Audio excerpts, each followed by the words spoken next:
Hi friends, তোমরা সবাই কেমন আছো? চলো, অনেক দিন পর চলে এসেছি নতুন আবার একটা ভিডিও নিয়ে। তোমাদের আগের ভিডিওতে আমি বলেছিলাম যে কৌকে আমরা কি খাওয়াই, কিভাবে খাওয়াই তোমাদের দেখাবো। চল দেখে নাও। সবজি সেদ্ধ করে নেওয়ার জন্য কেটে নেওয়া হয়েছে। আর মাছ অনেকে বলে মাংস ছাড়া কুকুর রাখা যায় না, কিন্তু এই কথাটা একদমই ভুল। ছোট থেকে তুমি যেটা দিয়ে অভ্যেস করবে সেটাই তার অভ্যেস হয়ে যাবে বড় পর্যন্ত। আমাদের বাড়িতে তো মাংস হয় না, তার জন্য ওকে কোনো দিন মাংস দেওয়া হয়নি। তো এইভাবে মাছটা হলুদ দিয়ে সবজিটা একসঙ্গে সব দিয়ে সেদ্ধ করে নেওয়া হয়েছে। দেখো ভাতটা আর সবজিটা ঠান্ডা করতে দেওয়া হয়েছে।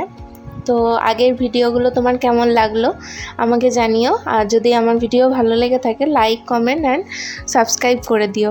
তো দেখে নাও, ও কিন্তু খাবে না, এইভাবে নামানোই থাকবে, ও মুখও দেবে না যতক্ষণ না কেউ এসে বলছে খা বা ওর বাটিটা এসে ধরছে। ও কিন্তু খাবে না, এটা ওর ছোট থেকে অভ্যেস।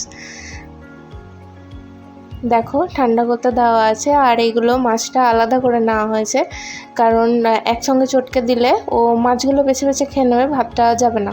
সেই জন্য অল্প করে একটু একটু করে, ঠিক মানুষের বাচ্চাকে ঠিক যেমনভাবে ছোটো থেকে খাওয়া শেখায়, আমরা ঠিক যেভাবে একটু একটু করে দিয়ে দিয়ে খাই, ওকেও ঠিক সেইভাবেই একটু একটু করে দিয়ে দিয়ে খাইয়ে দেওয়া হচ্ছে।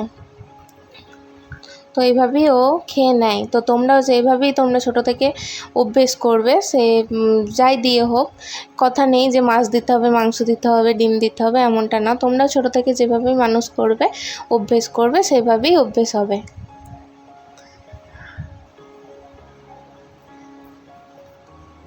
তো লাইক, কমেন্ট আর সাবস্ক্রাইব করতে ভুলো না। চলো দেখে নাও, খাওয়ার পর কি সুন্দর ঘুমিয়েও গেছে। টাটা, বাই বাই, দেখা হবে নেক্সট ভিডিওতে।